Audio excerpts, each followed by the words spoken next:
Time together without an agenda. It's powerful. It's powerful if you're at work and your boss comes to you and says, "How are you?" What's the first thing you think? You think, "What does he want?" Or "What have I done wrong? What am I in trouble for now?" You know, but if your boss says, "Oh, I just came to see how you were," that's powerful.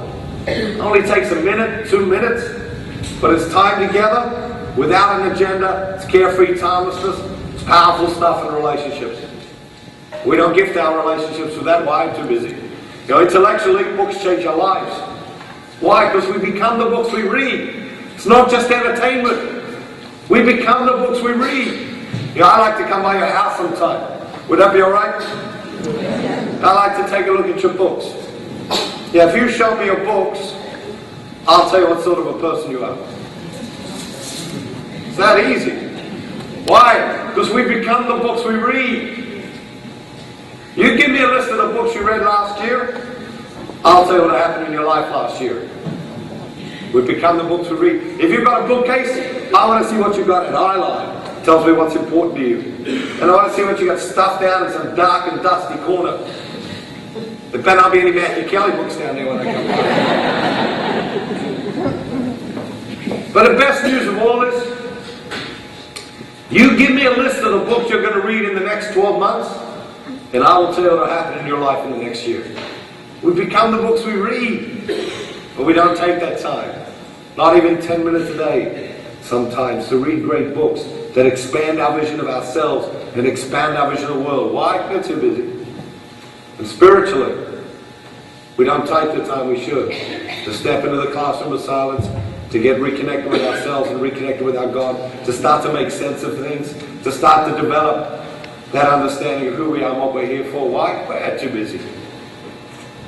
So physically, emotionally, intellectually, spiritually, we all know the things that make us happy. We just don't do them because we're too busy. Begs the question, doesn't it? Why are we all so busy doing? Oh, I'll tell you why we don't do the things that make us happy. We don't do the things that make us happy because we're too busy trying to be happy. That's the insanity of it. 3 questions. Number 1, what do you want if you want to be happy? Number 2, what does God want? What does God want? Well, most people never ask that question. Most people are scared to death of that question. Why? Because most people think that God always wants them to do the one thing that they don't want to do. You know, that's most people's theology of discernment. You know, oh, I don't want to do that. That must be God's will. You know? I mean, where do we get this from, you know? God doesn't want to control you, doesn't want to manipulate you, doesn't want to stifle you. And I don't know if you've noticed, but God has not in the slightest been interested in forcing anybody to do anything. Quite the opposite, in fact. God will let you do whatever you want, wherever you want, with whoever you want, as often as you want. But if we turn to God and we say, "All right, God, what do you want? What do you want for me? What do you want from me? What's your dream for me? What is God's dream for you?" Well, God wants you to become the best version of yourself. What does God want you to become?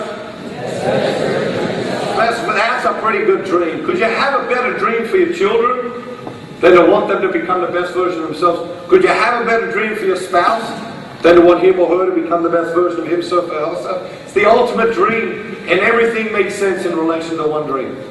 Imagine if everything in life made sense in relation to one principle.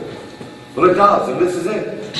What makes a good friend? Someone who helps you become the best version of yourself. You can't convince me that someone who doesn't help you become a better version of yourself is a good friend of yours.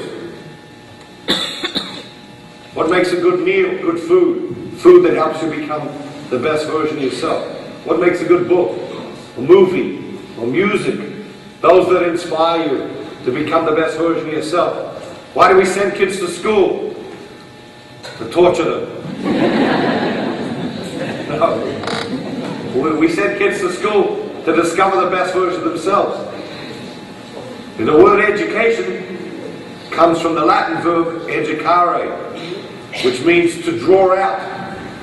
To draw out. What does it mean? Draw out.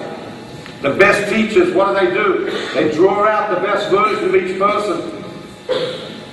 The best parents, the best pastors, the best managers. What do? They draw out the best version of each person. What's the meaning of education? designed to help us become the best version of ourselves. What's the meaning of work? Making money? No. Making money is the secondary outcome of work. Primary value of work. So when we work hard, we become a better version of ourselves. Yes or yes? Yeah, if someone's job is to dig ditches, and they work hard digging ditches, they have better value in that than a lazy CEO.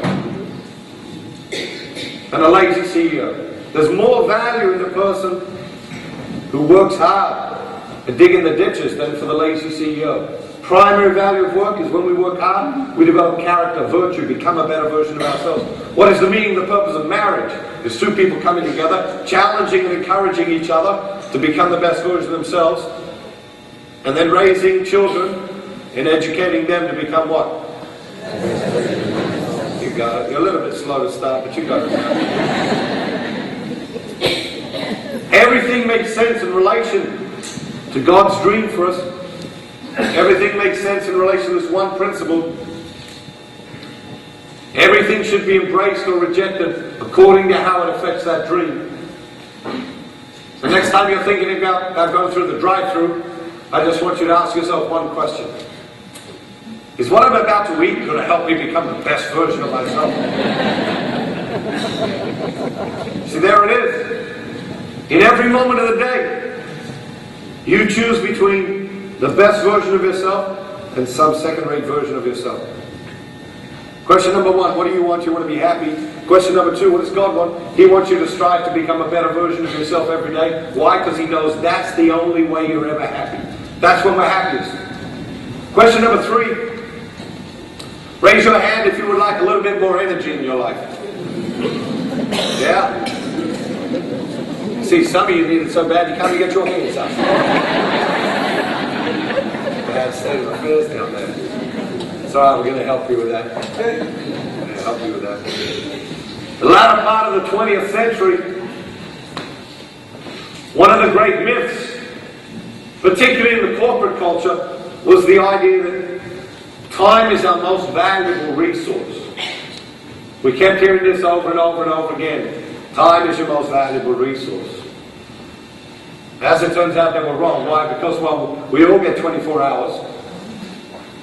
Everybody gets 24 hours, but some people do an awful lot more with their 24 hours than others. Yes or yes? Yes. Absolutely.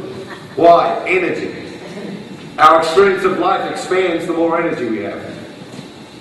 Think about it. How often does someone invite you to do something or to go somewhere? You think to yourself, gee, I'd love to, but I just don't have the energy. So what do? You take yourself home, don't you?